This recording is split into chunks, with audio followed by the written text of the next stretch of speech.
松田学です。本日は、このルトワックさん、エドワード・ルトワックさんといってですね、大変世界的に著名な、戦略家なんですね。安倍総理にもいろいろとアドバイスをされてきた。安倍前総理にですね。またトランプ大統領にもアドバイスをされたというふうに伺っております。こういったエドワード・ルトワックの戦略論という大変分厚い本、これの代表作なんですけれども、他にもたくさんの本に出されていて、日本語訳も私も何冊か他にも読んだことがあります。もう大学なんかでの戦略論の基本ということで、そんなところで教えていらっしゃいましてですね、いろんな方々がルトワックさんのアドバイスを受けているということで、今アメリカの東部のご自宅の方と、ズームでつながっておりまして、日本の戦略について、これも菅総理にも見てもらうということでですね、インタビューをしたいと思います。そういうことで始めます。どうぞよろしくお願いいたします。じゃあ今から始めますので、まずルトワックさんにお伺いしたいんですけれども、今回の大統領選挙ですね、収録しているのは、11月の12日になりますけれども、確か11月5日の日にホワイトハウスに行かれたというふうに聞いてますけれども、どんな雰囲気だったんでしょうか。またトランプ大統領はどういう感じ、勝っているとご本人はおっしゃっているんですが、どんな感じでいるのか、そのあたりをちょっとお聞かせいただけるでしょうか。This election has had a result that is not shocking, not a problem result, because, as you know, the country moved to the right. In the House of Representatives, the Democratic Party lost some seats. In the Senate, very likely the Republicans will have a majority, and there will be a balanced government. In addition, the new President Biden has a very strong relationship with the senators, the Republican senators.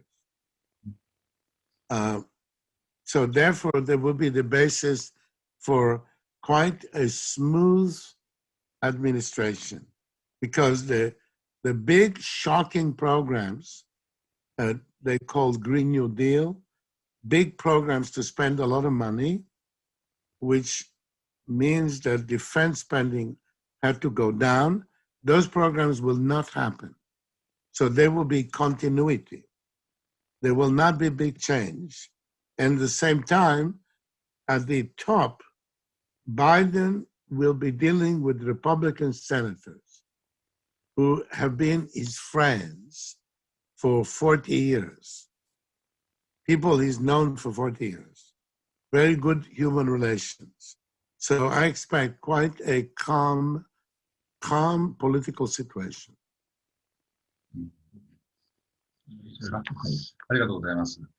それでは最初にですね、日本のですね、安倍前政権に対するルトワックさんの見方を教えてほしいんですが、2012年の12月から7月、7年8ヶ月、日本では最長政権になりましたが、この安倍政権ですね、トランプ大統領とも稀に見るですね、良好な関係で国際社会をリードしてですね、インド太平洋構想というのを推進していますね。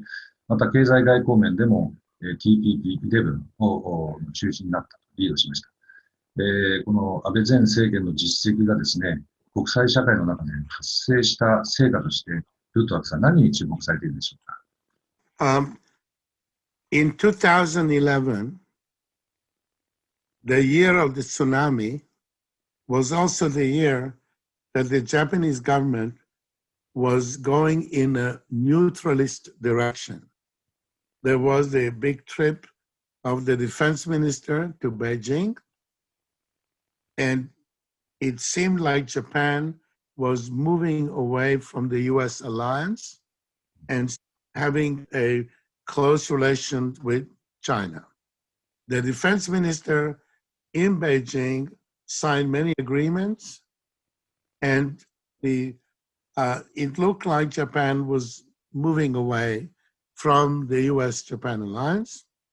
Secondly, at that time, the Indian government was Mr. Singh.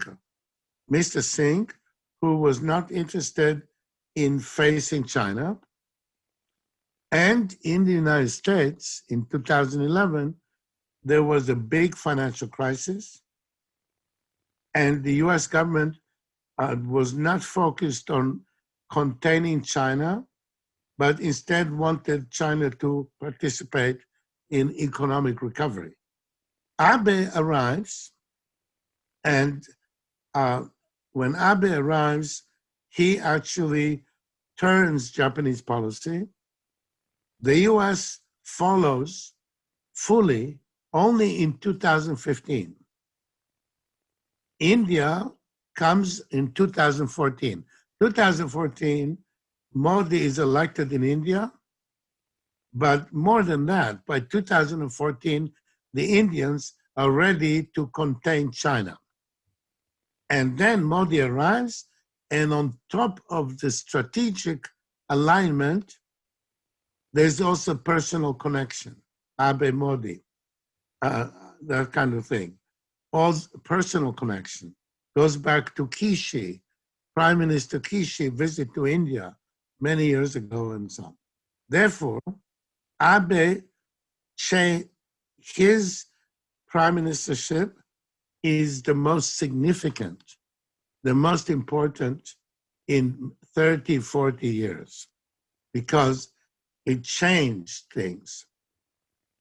So actually, the United States followed Japan because it was actually the first government that actually faced the China problem was Australia. In 2011, Australian Prime Minister Gifford, the lady, came to Tokyo. She went to Fukushima to show that she's not afraid of radiation. And then she came to Tokyo and told people, you have to face China. You have to contain China. And so the Australians were first, Japanese were second, Indians were third, and the Obama administration only joined in 2015. Only in 2015, the US government turned to face China seriously. And then, of course, Trump arrived. So Abe was a leader for the alliance. He was a leader for the whole alliance.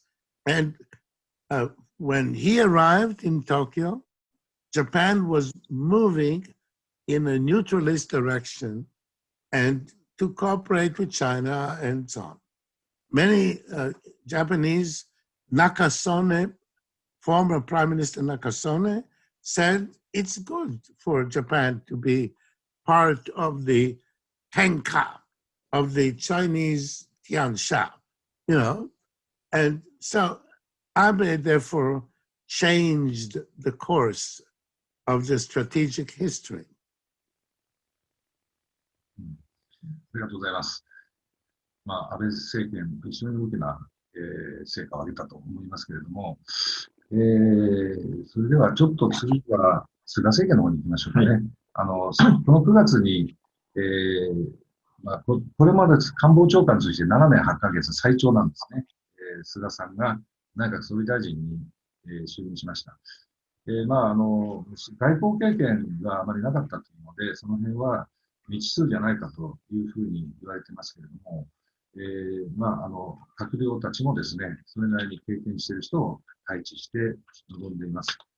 この菅内閣については、ルトワックさんはどんなふうにご覧になっているでしょうか。Well, there's going to be the U.S. officials that will arrive on January 20th will be a new team that, but it's clear that U.S. policy towards China is national policy. It's not Republican, not Democratic. So, in a broad sense. But in regard to the question of experience, Abe left. Yachi-san who played a very important role last year. But the one who didn't leave is Suga, because Suga was there all along.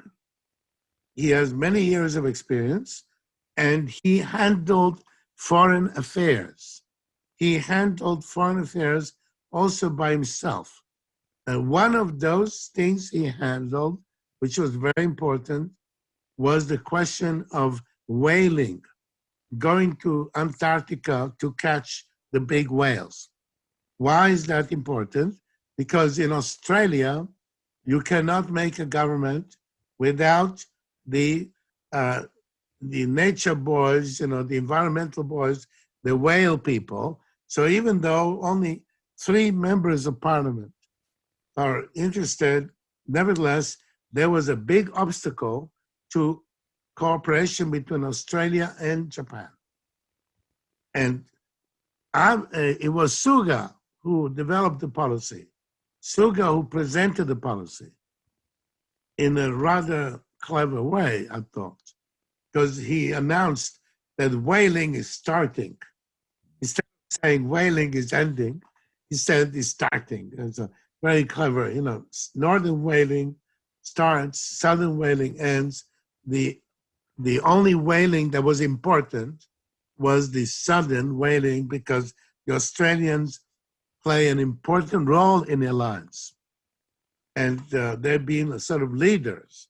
Also, they bring in Malaysian, Indonesian, they connect, and so on. So the Suga resolved that problem. He was in charge. He showed he can handle foreign affairs very well. Thank you. ありがとうございます。それでですね、ルトワックさんは、日本の文藝春秋の機構でですね、大変興味深いことを書かれていると思いました。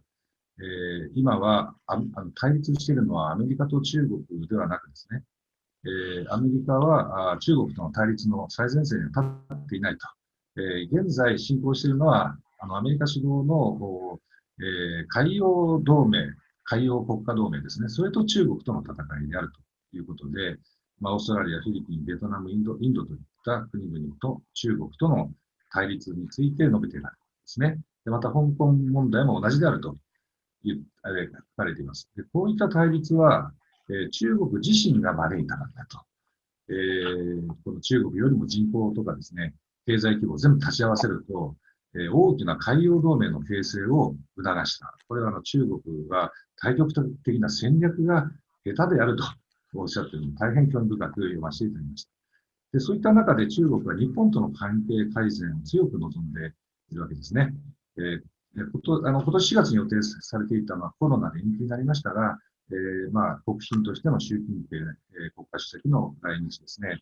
で菅政権が今の米中デカップリングの中でですね、どうするのか、特に尖閣諸島の問題も抱えている中でですね、でこれがもし、来日というふうになりますとですね、いろいろな誤解を与えるんじゃないかということで、特に日本の保守派の方々が非常に反対意見が強いという状況です。この習近平の訪日問題、どう対応すべきなのかですね、また日本の対中国外交の基本姿勢ですね、菅政権はどうしたらいいのか、アドバイスをいただければと思います。よろしくお願いします。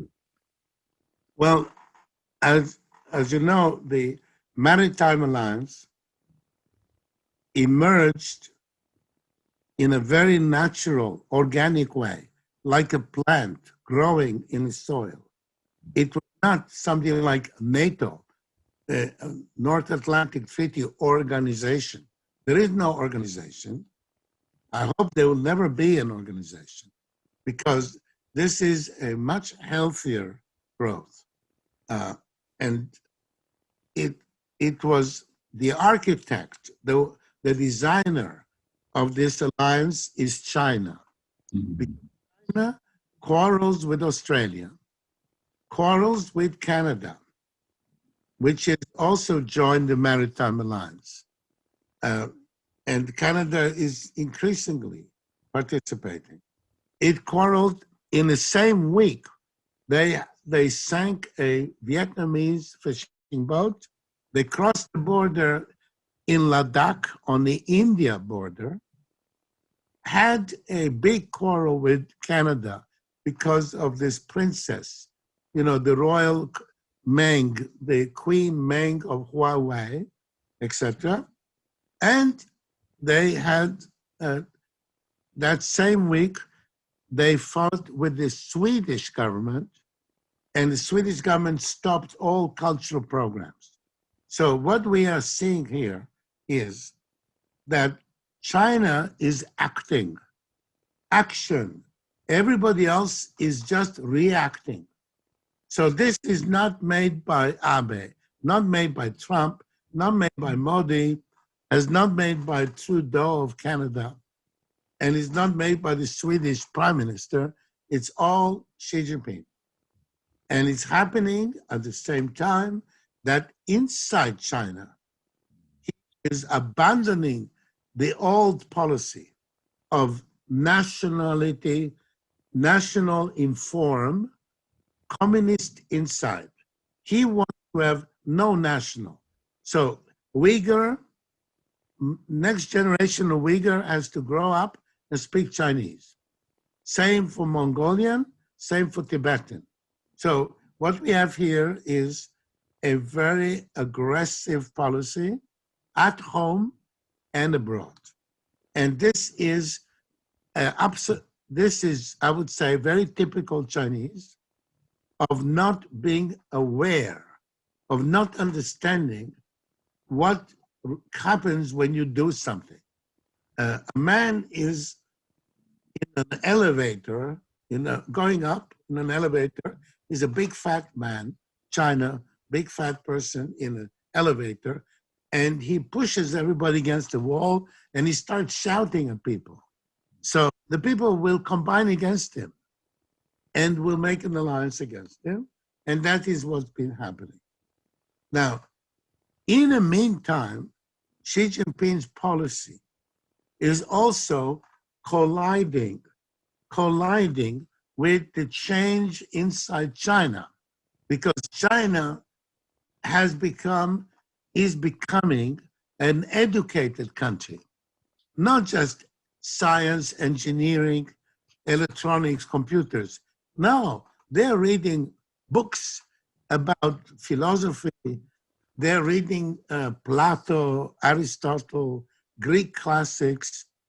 They are becoming more and more civilized, and their government is less and less civilized. The government, Xi Jinping government, is becoming more brutal, more simple, more violent, while the Chinese people continue to become more educated. And therefore, I don't think this can continue. This is contradiction between China becoming more civilized and government becoming more barbaric and more aggressive. And the fact that as we speak, you have a hot quarrel with Australia, hot quarrel with Canada, and Sweden. So they go all the way to Sweden. So far, I can report to you that Chinese relations are good with Pakistan and Cambodia. The Khmer, but that's it. Everywhere else, the relations are not good, and they cannot do it. So I believe that the current situation is unstable and cannot continue because this Xi Jinping extremism is costing a lot to individual Chinese. Chinese businessman wants to invest. Chinese businessman wants to come to Japan and buy a ryokan, right? And right away people say, oh, he's Chinese. He's Chinese, we can't allow it. And it's happening all over the world. So Chinese business people are suffering every day. Chinese students who want to study in Australian university, American university suffer. Scholars, investors, and as you know, just in the last week, Mr. Jack Ma of Alibaba, he collided with the government because the government is becoming more extreme. So I don't think this situation will continue. I don't think this will continue. It's an unstable situation. 今の状況、あまり長続きしないということですね。そうしますと、もう一つですね、中国関係で、訪日の問題も書いてますけれども、もう一つは非常に日本人が持っていますのが、尖閣諸島の問題ですね。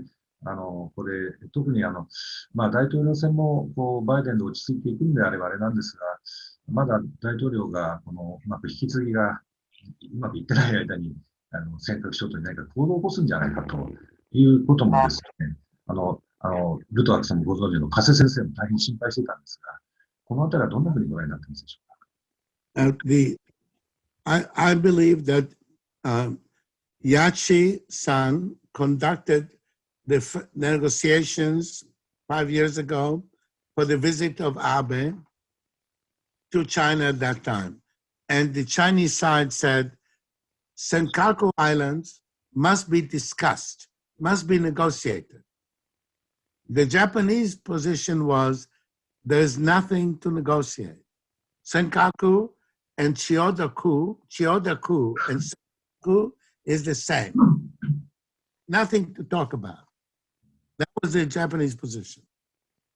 The US position is that it's a responsibility of the Japanese government to protect Senkaku and to take back Senkaku if the Chinese take it.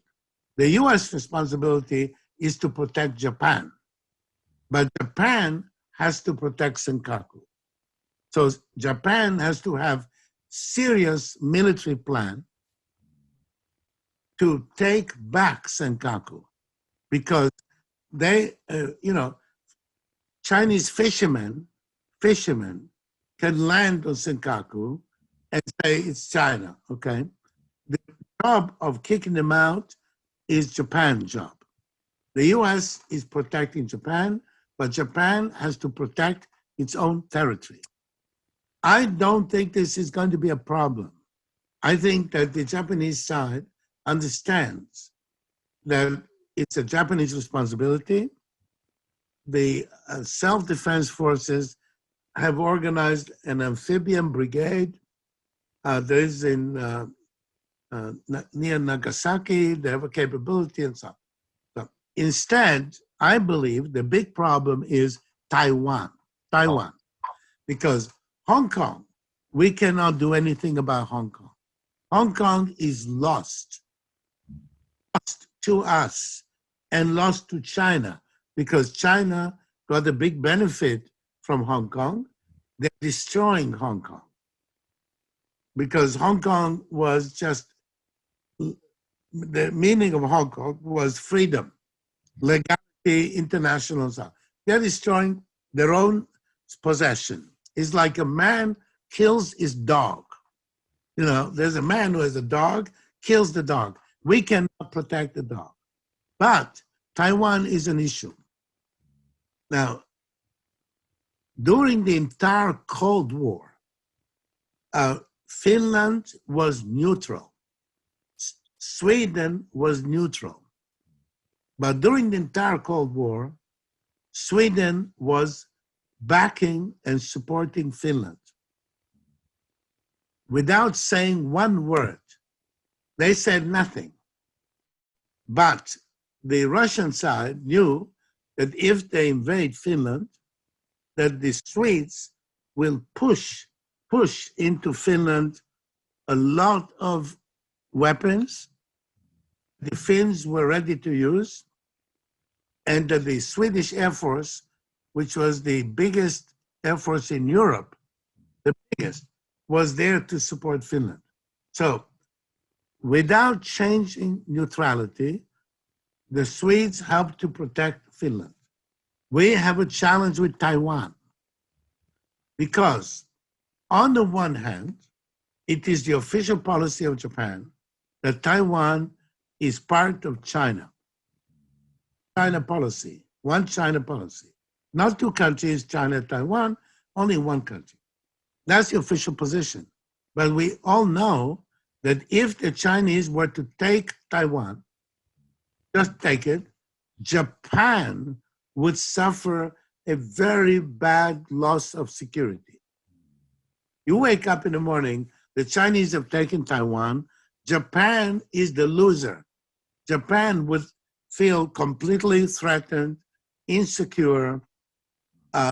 I would expect at least doubling defense spending 3 times, and people in Japan will talk nuclear weapons. Nuclear weapons. So, Japan has to think, in my view, Japanese government has to think in a creative way. Think like the Swedes did. The Swedish government was completely neutral and officially did nothing.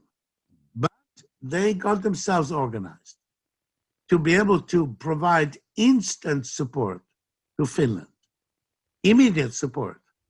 They made special arrangements. They produced weapons. They put these weapons in ready to be sent to Finland immediately. Nobody said anything, but this made Finland stronger. And it was one of the reasons why they were able to maintain their independence during the Cold War. So Japan also has to develop, imaginative solution to be able to strengthen Taiwan without changing the official policy. And it can be done. It's an administrative issue. It has to do with producing certain things, having them start, being able, that kind of stuff, to enable them to resist aggression. The U.S. position is that the U.S. government is obliged, forced by law. There is a special law called Taiwan Relations Act. U.S. government has no legal obligation to protect any country except Taiwan, because special Taiwan law. So the U.S. are committed, but I believe Japan should also think of clever way of how you can provide instant help to Taiwan. The Chinese attacked Taiwan, and has to be a solution that Japanese help arise. Equipment, weapons, and arrangements have to be made beforehand. You can't just send boxes to another country, and you have to have arrangements. The Swedish government did it without saying one word in public. But I myself, personally, I was there taking part in the military maneuvers of the Finnish army, and I could see that the Finnish army was waiting to receive something like 500,000 anti-tank weapons from Sweden. 500,000. 500,000 anti-tank weapons. And the cost is not huge, but you have to think about it. ありがとうございます。大変いいアドバイスいただきまして。それでですね、台湾どうなるか、心配なんですが、一方で、もう一つ中国で心配なのが、中国が情報技術で覇権を取ろうとしていると。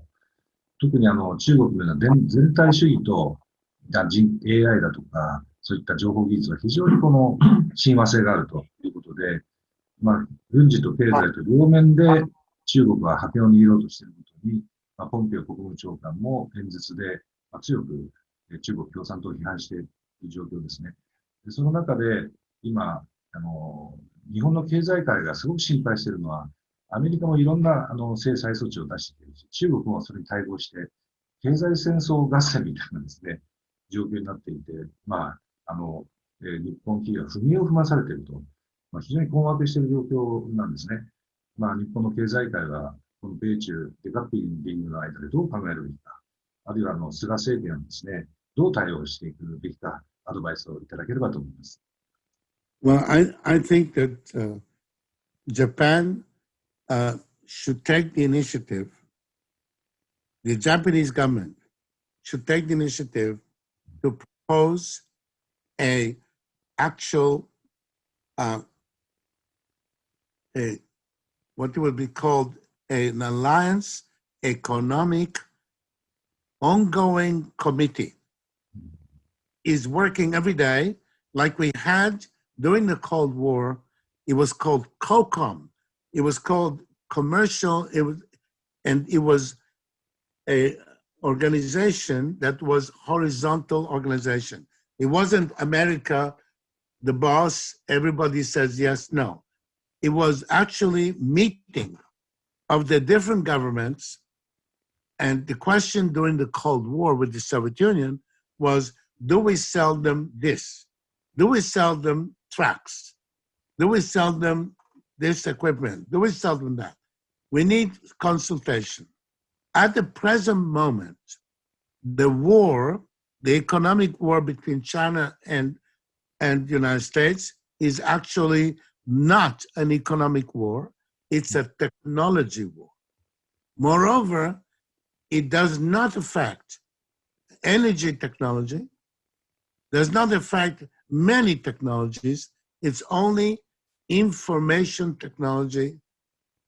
Aside from military stuff, military technology, of course, but only information technology, which is the production of microprocessors for computers and things like quantum computing, artificial intelligence. Actually, it's a very specific sector.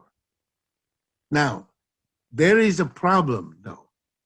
For example, today I can say that Toyota can produce in China cars.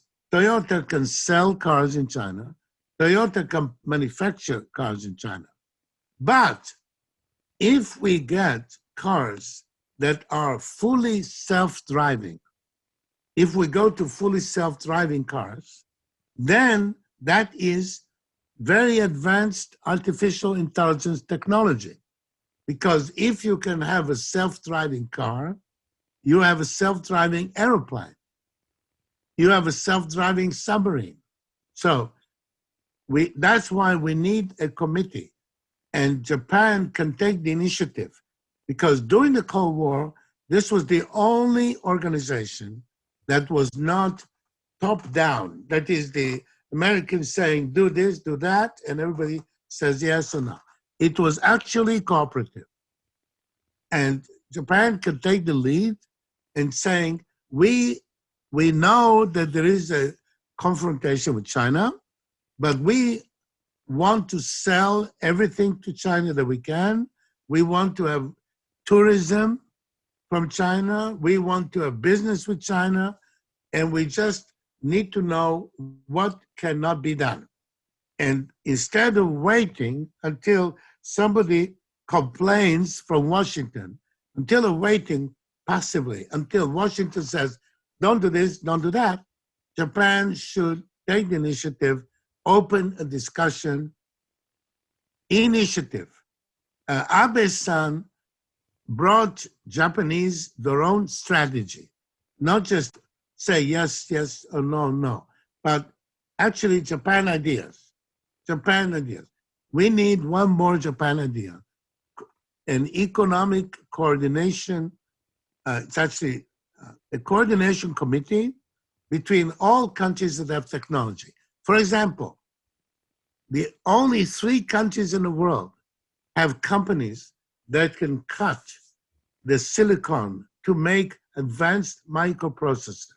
The Netherlands, which is one company in the Netherlands, Japan, and the US. These three countries are the owners of the technology that is necessary for this laptop, what I'm speaking, and every kind of computer of every sort. This technology must be preserved. I will tell you a small secret, which is that I myself brought to the National Security Council the awareness of the importance of these technologies, which the National Security Council or the White House did not know. And I started this thing.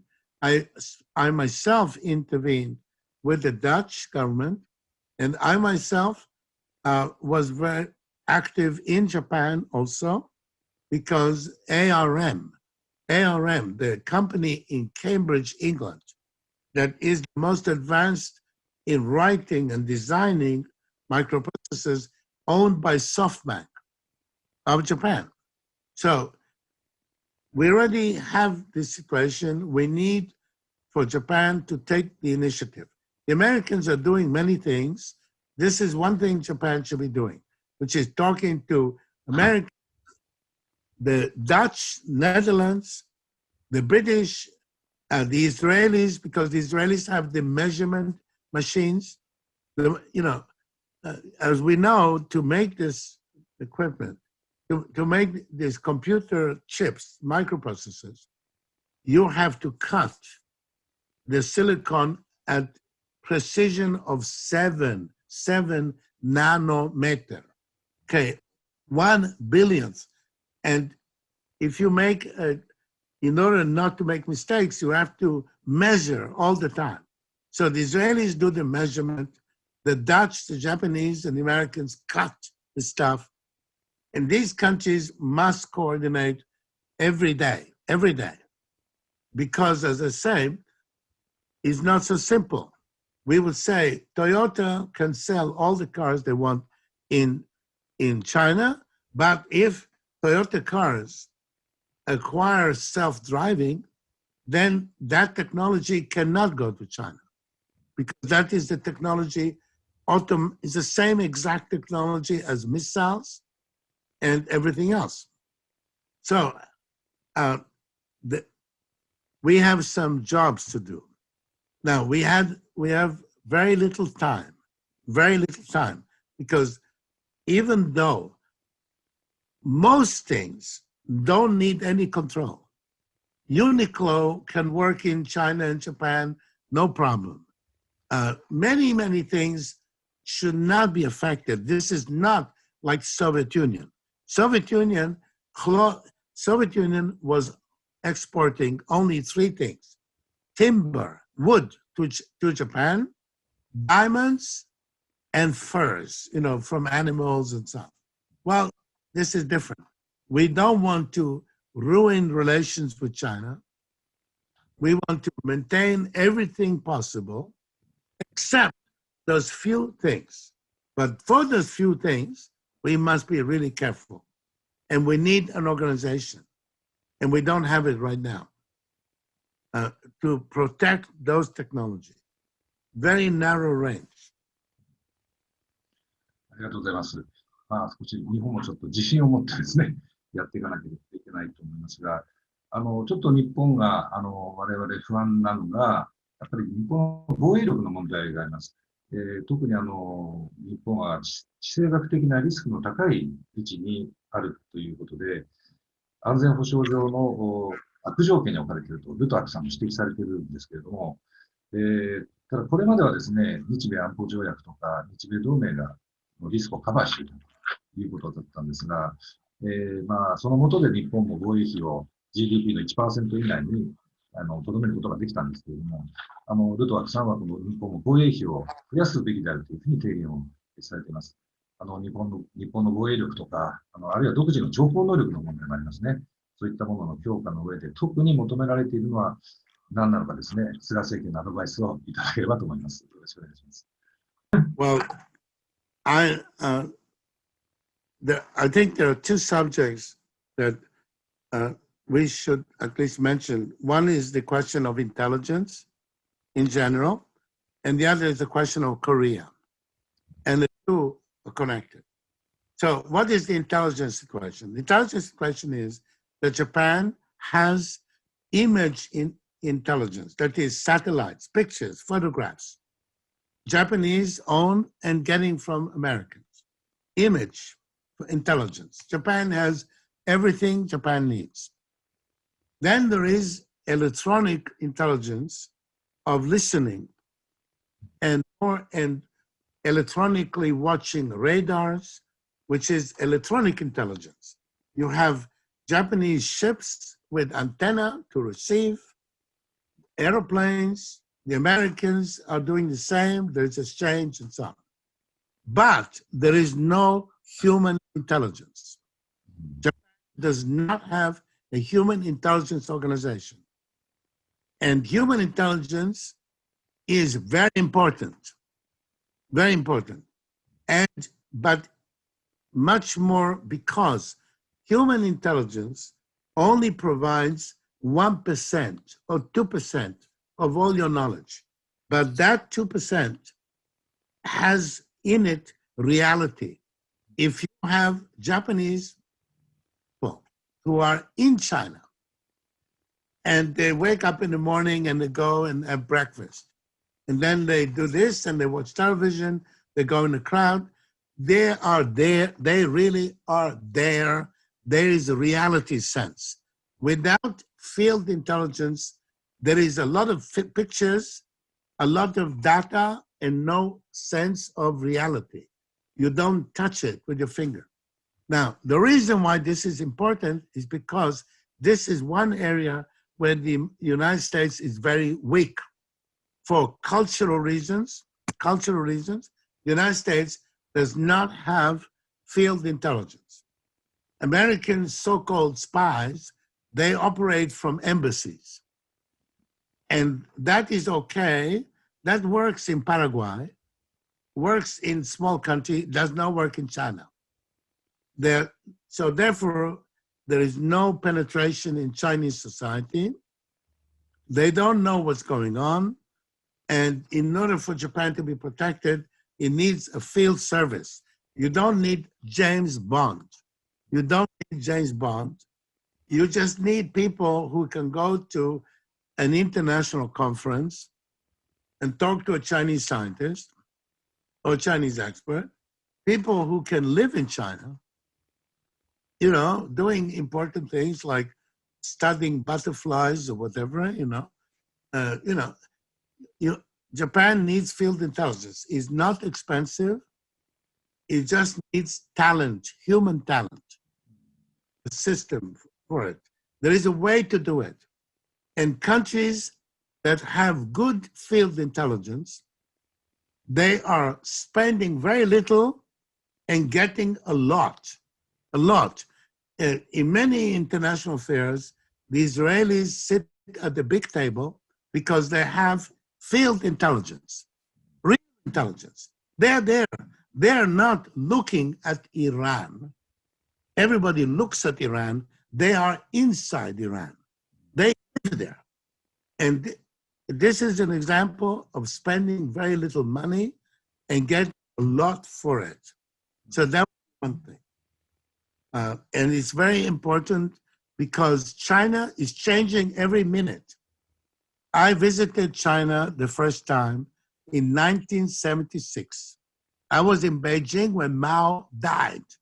I was invited to the Great Hall of the People to see his dead body. And I went there to make sure he was dead. He was dead, I'm happy to tell you. So the fact is that I've been traveling every year until COVID. Every year, and I have many friends in China. And China is changing all the time. And we have to know, we cannot deal with a kind of picture called China. We have to deal with the reality. And so that is the reason it's important. どうもありがとうございます。日本人我々できることがいっぱいありそうですね。次の質問ですけれども、菅総理は一番最初の訪問先として、ベトナムとインドネシアに行きました。で、まあ、日本もこの海洋国家軸といいますか、シーパワー連合を強化していくということで、ランドパワーに対する対抗軸ということを形成するということを考えているんじゃないかなということだと思いますけれども、この菅外交ですね、まあ、グワッと今、日本、アメリカ、オーストラリア、インド、というものもできつつありますし、それからファイブアイズに入ったらどうかという話も出てきてるんですけれども、こういった連携強化を進める上でですね、まあ、日本はどういうことをやっていったらいいかですね、まあ、国際社会における日本の全体的なこの外交路線について、菅政権にアドバイスをいただきたいと思います。よろしくお願いします。Vietnam is the member of the Maritime Alliance that was there before anybody else. They were before Australia. The Vietnamese believe that they will resist China, that they will not be defeated, and that they will win in a confrontation with China. And they're very serious people. So the question for Japan about Vietnam is only one question. How can Japan provide support to Vietnam? And doesn't, whether it's going to be economic or military, doesn't matter, because if Japan gives some money to Vietnam, they can always use it for becoming stronger. We are supporting Vietnam seriously. We have the U.S. Coast Guard. Coast Guard is operating in the Gulf of Tonkin to protect Vietnamese fishermen. Many people don't know this, but it's not a secret. We are there. Japan is first time Japanese submarine, Soryu class, visited Vietnam, and it was not just a social visit. They actually were doing things together. And so in the case of Vietnam, it's simple. How we can provide support for them. In the case of Indonesia, as you know, until 3-4 years ago, the Indonesians said, oh, we have nothing to do with this China confrontation. And in fact, the Indonesians offered to mediate. They said, we will mediate because, Then the Chinese discovered that the Natuna Island offshore, they have this Natuna Island in Indonesia. The Chinese claimed the space around it. The Indonesians sent helicopters to Natuna with anti-ship missiles and said, if you come into our water, we will sink you. So I would say that the most important country where Suga could visit is Indonesia. Because in Indonesia, we have to accompany the Indonesians as they enter into the alliance. In the Vietnam case, the visit is practical, how we can support and make them stronger. In the Indonesia case, the diplomacy was important. The Indonesian attitude to Japan is extremely complicated. Because in Indonesia, people remember that Indonesia became independent because actually of the Japanese occupation. Otherwise, they would have become independent after 10 years of fighting. So the attitude to Japan is actually very favorable, politically, culturally favorable, but Indonesia is a new member, has to be brought in. And the Suga visit was quite constructive. Suga achieved something by going to Indonesia. ありがとうございます。あと、これからですね、大統領は実際には来年1月に新しい大統領就任するんですが、まあもう皆さんバイデンって言ってるんですが、まあトランプはまだ戦ってるんですけれども、この状況の中で、まあバイデンだとしてですね、もしバイデンだとして、菅政権は新しい大統領とどういうふうにいい関係を作っていったらいいか、何かいいアドバイスがあれば教えてください。there is no doubt, no uncertainty that the United States' attitude and policy towards China will not change. There is national consensus. Everything else you can quarrel about and shout about, but on China, everybody agrees. The only difference with Biden is that there'll be more emphasis on human rights issue. There'll be more emphasis on Uyghur, Tibetan, human rights in China and so on. That's the only difference. Otherwise, it's the same thing. So the question, there is no need to worry about policy coordination, but there is a need to worry about details. One of those details is that the Japanese side should communicate, make clear that it's important that the United States have a useful ambassador to Tokyo. Because under Obama, the ambassador was not useful, and there's a need. There's a need for the embassy role is not huge, but it has a role. It has a certain importance, and it would be useful to have an effective ambassador. So the Japanese side can lobby. In the past, Japanese side always was quite aggressive in lobbying on this matter to make sure that the person who's in Tokyo is of the correct level. Because today, during the Cold War, our most important ally were United Kingdom, Germany, and France. During this confrontation, Japan is the most important ally. No question, by far the most important ally, number one ally. And therefore, in Washington, there should be clear understanding of this. And I believe that it will be useful for the Japanese side today to start talking about the question of ambassadors, symbolic, but it should be some person who reflects the importance. We cannot have somebody who is just going to be an unimportant person like we had in the recent years.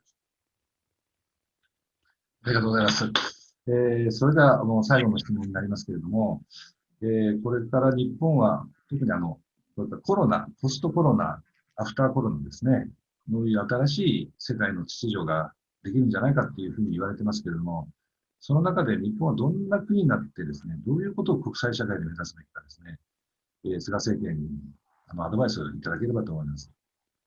Well, I believe that the world is very ready to have a more active Japan. A Japan that, you see, Abe was very active, and Abe did a lot of things on the side. For example, relationship between Abe and Putin.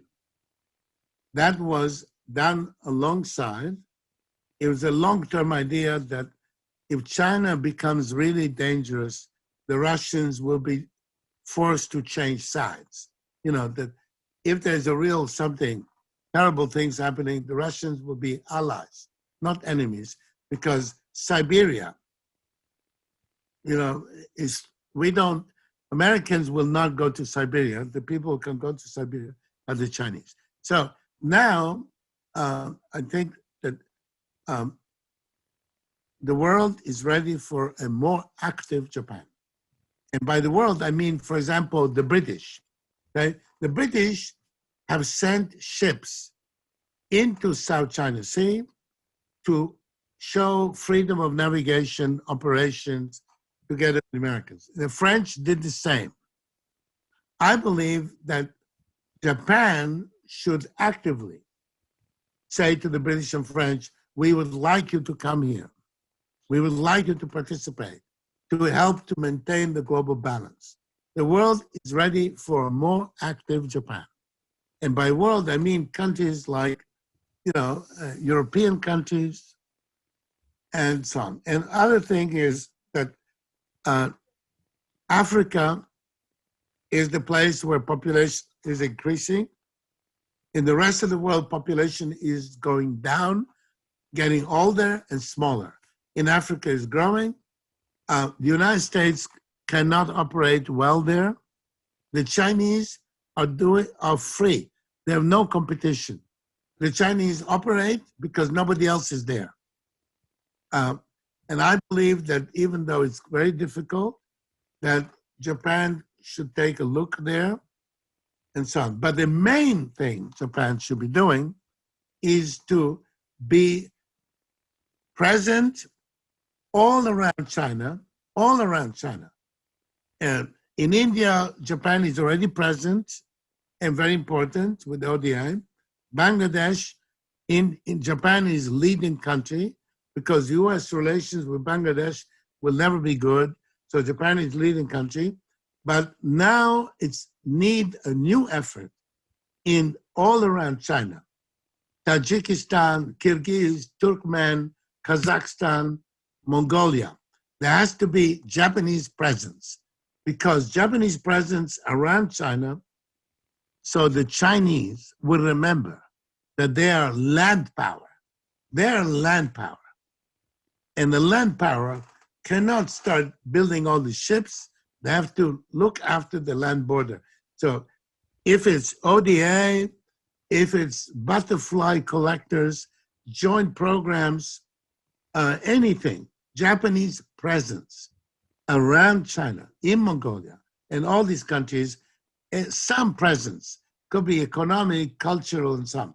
Because when a Japanese arrives, if 3 Japanese arrive on the Tajikistan border, okay, maybe they're just doing scientific research.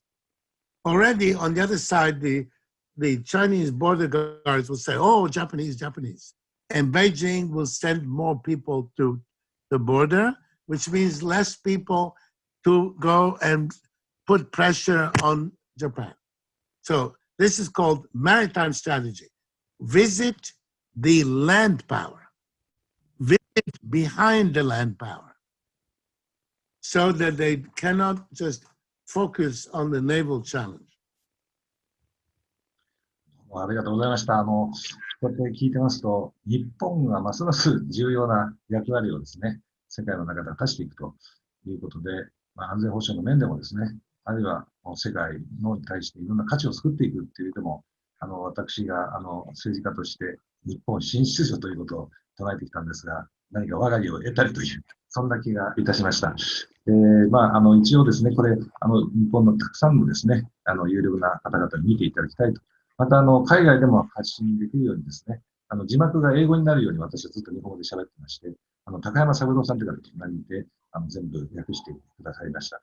そういったことでですね、ルトワックさんには心から、日本へのアドバイス、感謝の意を申し上げたいと思います。Thank you very much, Mr. Lutwak. Thank you. Thank you. See you next time. Good. Finally, we did it. Yes. Good. Goodbye. Bye. Bye. Yes.